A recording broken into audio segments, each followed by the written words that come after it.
For the first time ever, you can track a single monarch butterfly as it makes its incredible journey from the north to the south, all thanks to a tiny Bluetooth tracker. Hi there, it's Jeff, and this is Plain English, the podcast that helps you upgrade your English with stories about current events and trending topics. On Monday, and we did this on purpose, on Monday, we talked about the monarch butterfly. This tiny little organism, which weighs as much as a raisin, flies thousands of kilometers from Canada and the northern United States to Mexico. You learned about the monarch on Monday's episode, number 822. It's already in your feed. Now today, you're going to learn about a new breakthrough in tracking the movement from north to south. So if you haven't listened to the previous episode, go back and do that now. If you have listened to it, then you're prepared to understand today's episode. And this one is number 823. So you can find the full episode transcript and learning resources at plainenglish.com/823. That's the quiz, translations, exercises, and more. plainenglish.com/823. Before we start today's story, I'd just like to remind you that the podcast is just one part of how we can help you upgrade your English skills. At plainenglish.com, you can make faster progress with active learning strategies. You can take quizzes, do activities, listen to the fast version of the audio, watch video workshops, practice what you learn, and even join a live call with JR and me. It's all about helping you build your skills to become a better, more confident English speaker. Sound good? Go to plainenglish.com to start your free 14-day trial today. Now, let's jump into today's story.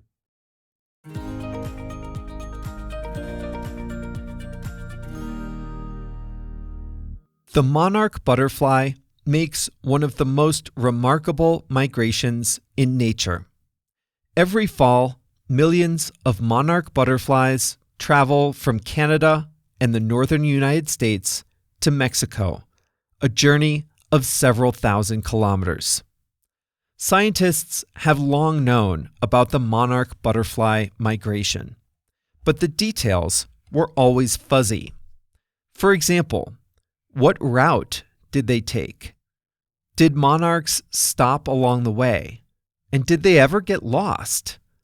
These questions were impossible to answer. But that is about to change, because this year, for the first time, scientists have successfully tracked individual monarch butterflies from their starting point all the way to their wintering grounds in Mexico. This fall, more than 400 monarchs were tagged with tiny solar-powered transmitters.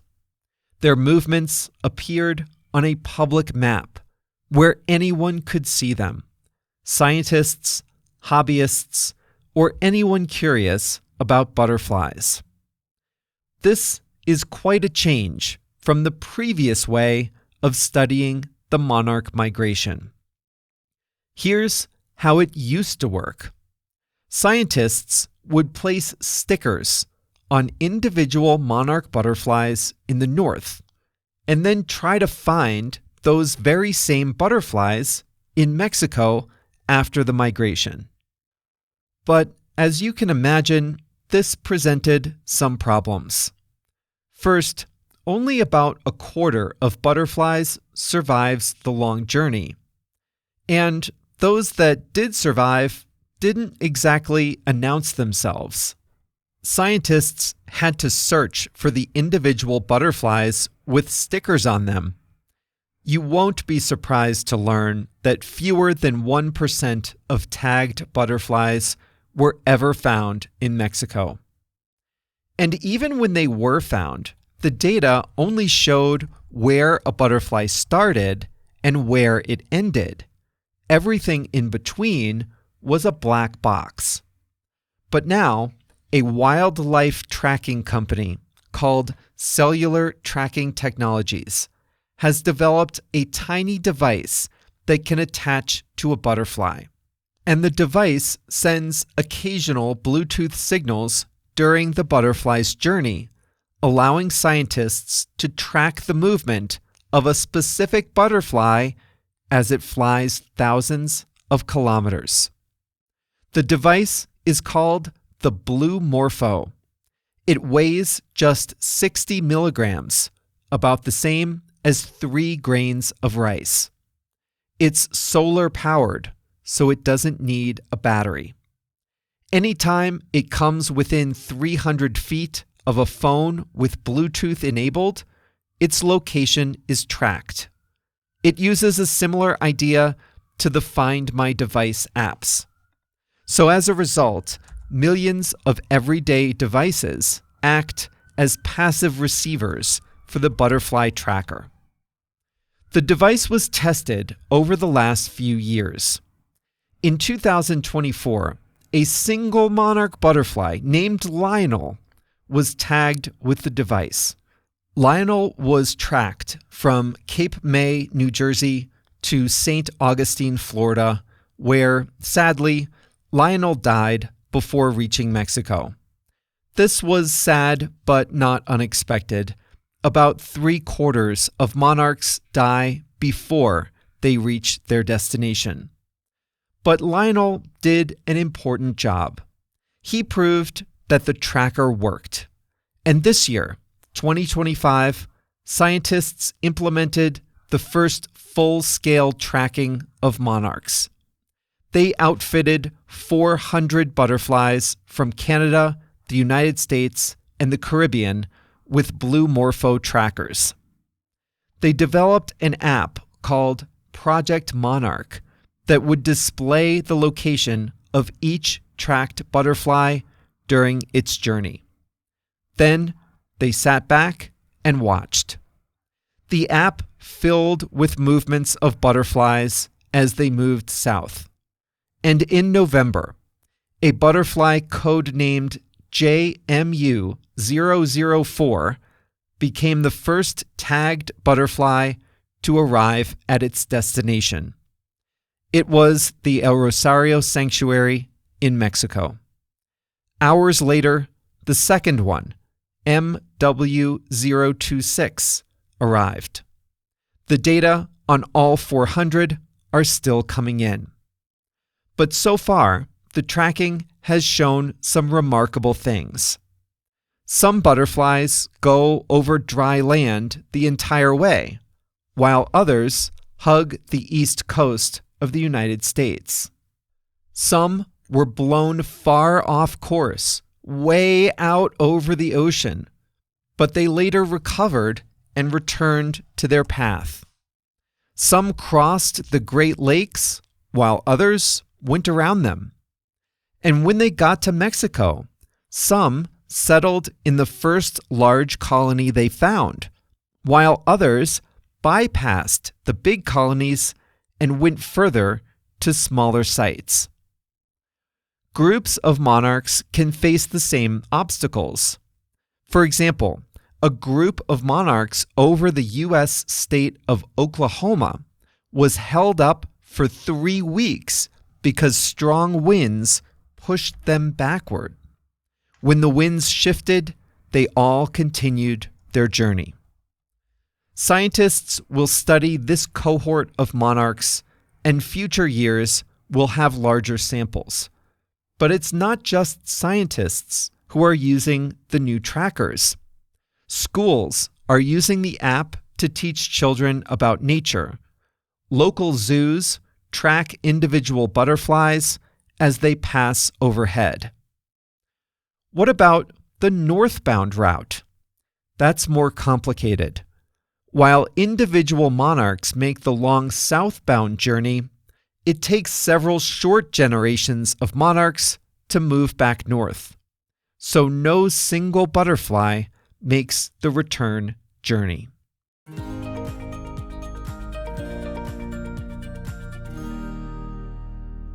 The most surprising thing about this story to me is that the tracker doesn't weigh the butterflies down too much. I calculated it, and the tracker weighs about 10% of a butterfly's body weight.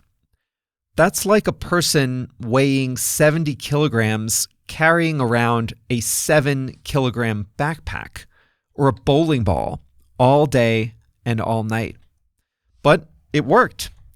By the way, how do you put a Bluetooth tracker on a butterfly? The answer is carefully. First of all, not every butterfly is strong enough to carry a tracker. Scientists that apply the trackers choose only the strongest butterflies. They first put a butterfly's wings into a lightweight envelope to hold it still and protect the wings from damage. Then they brush eyelash adhesive onto the thorax, the body of the butterfly. They gently affix the tag, remove the envelope, and let the butterflies go. Hobbyists can buy their own BluMorpho trackers. They cost about $200 each. So in theory, anyone could attach a tracker to a butterfly in their backyard and watch its journey. But it takes skill to do it properly, and attaching a tag the wrong way can harm the butterfly. The company hopes that most trackers will be used by nature centers, conservatories, schools, and hobbyists who are trained to handle butterflies. I'm kind of disappointed that they didn't give human names to all 400 butterflies in this year's sample. I mean, congratulations to JMU004 for being the first tracked butterfly to arrive in Mexico, but it would have been more fun to say congratulations to Claire. Anyway, that's all for us here at Plain English on this Thursday, December 11th, 2025. We are getting toward the end of the year. Holiday season is coming up. We'll have a few Christmas-themed episodes as we get closer to December 25th.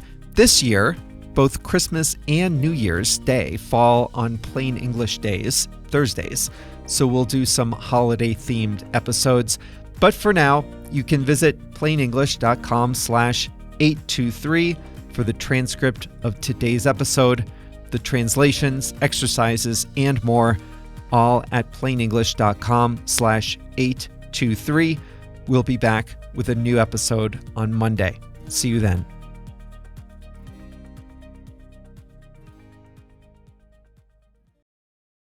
Listen up if you speak Spanish, Portuguese, Chinese, German, French, Italian, Japanese, Polish, or Turkish.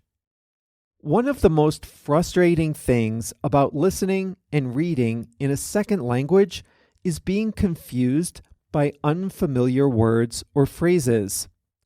When you listen to Plain English, or when you read the transcript, you probably encounter some words you don't know. When that happens, you have a few options. You can stop the audio, go look up the definition, then return to the episode, find your place, and press play again, but that's exhausting. Or you can just skip it and be confused. That's no fun either. But what if you could see the translation of the word into your language instantly without having to stop the audio, without having to look anything up? Well, you can at plainenglish.com.